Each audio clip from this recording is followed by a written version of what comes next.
अस्सलामुअलैकुम व्यूवर्स, कैसे हैं आप। उम्मीद करता हूं आप सब ठीक ठाक होंगे। अल्लाह ताला के शुक्र से मैं भी ठीक हूं। व्यूवर्स, सेहत के हवाले से एक नई और इंफॉर्मेटिव वीडियो के साथ आपकी खिदमत में हाजिर हैं। आज हम बात करेंगे सेप्रोक्सन कैप्सूल के बारे में।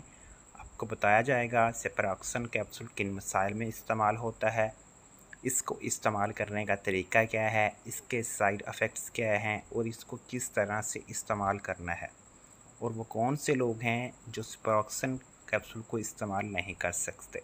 सबसे पहले नए आने वाले नाजरीन से रिक्वेस्ट है, जो नाजरीन मुस्तफ़ा फार्मेसी पर न्यू हैं वो हमारे चैनल को सब्सक्राइब करें, बेल आइकन के बटन को ज़रूर प्रेस करें ताकि हर नई आने वाली वीडियो का नोटिफिकेशन उन तक बर वक्त पहुँच सके। व्यूवर्स, बात करते हैं सेप्रोक्सन कैप्सूल की। सेप्रोक्सन कैप्सूल की फार्मूलेशन की। इसकी फार्मूलेशन में सिप्रोफ्लोक्सासिन HCl पाया जाता है। व्यूवर्स, बात करते हैं सेप्रोक्सन कैप्सूल को हम किन कंडीशंस में इस्तेमाल कर सकते हैं। सेप्रोक्सन कैप्सूल आप खांसी और निमोनिया में इस्तेमाल कर सकते हैं, साइनोसाइड्स के इन्फेक्शन में इस्तेमाल कर सकते हैं, साथ ही साथ कान के अंदरूनी हिस्से में इन्फेक्शन हो गया हो तब भी आप सेप्रोक्सन कैप्सूल इस्तेमाल कर सकते हैं। अगर आपकी स्किन में इन्फेक्शन हो गया है तब भी आप सेप्रोक्सन कैप्सूल इस्तेमाल कर सकते हैं। अगर आपकी पेशाब की नाली में इन्फेक्शन हो गया है तब भी आप सेप्रोक्सन कैप्सूल इस्तेमाल कर सकते हैं। जेनिटल इन्फेक्शन यानी कि पोशीदा अज्जा में इन्फेक्शन के लिए भी सेप्रोक्सन कैप्सूल इस्तेमाल किया जाता है। अगर आपकी आंतड़ियों में इन्फेक्शन हो गया है तब भी आप सेप्रोक्सन कैप्सूल इस्तेमाल कर सकते हैं।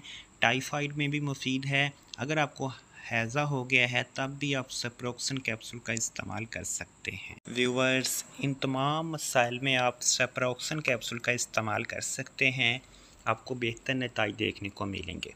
व्यूवर्स, बात करते हैं अब इस टैबलेट के नुकसानात क्या हो सकते हैं, यानी कि इसके साइड इफ़ेक्ट्स क्या हैं। आपको मतली आ सकती है, आपको उल्टी आ सकती है, आपके सर में दर्द हो सकता है, आपका सर चकरा सकता है, हाथ पाँव में कमज़ोरी और जोड़ों में सोजिश महसूस हो सकती है, आँखों के सामने धुंधलापन छा सकता है। ये इसके कॉमन से साइड इफ़ेक्ट्स हैं। अगर आपको इनमें से कोई भी साइड इफ़ेक्ट्स रूनुमा होता है या महसूस करते हैं तो आप सेप्रोक्सन कैप्सूल का इस्तेमाल फ़ौरी तौर पर बंद कर दें और अपने डॉक्टर से रजू करें। व्यूवर्स, अब बात करते हैं इस कैप्सूल को इस्तेमाल किस तरह से करना है। नमूनिया में 1 हफ़्ते से 10 दिन तक आप इसको इस्तेमाल कर सकते हैं। जोड़ों में इन्फेक्शन के लिए आप 1 हफ़्ते से 10 दिन तक इस कैप्सूल का इस्तेमाल कर सकते हैं। पेशाब की नाली में इन्फेक्शन के लिए 3 से 4 दिन तक इस कैप्सूल का इस्तेमाल कर सकते हैं।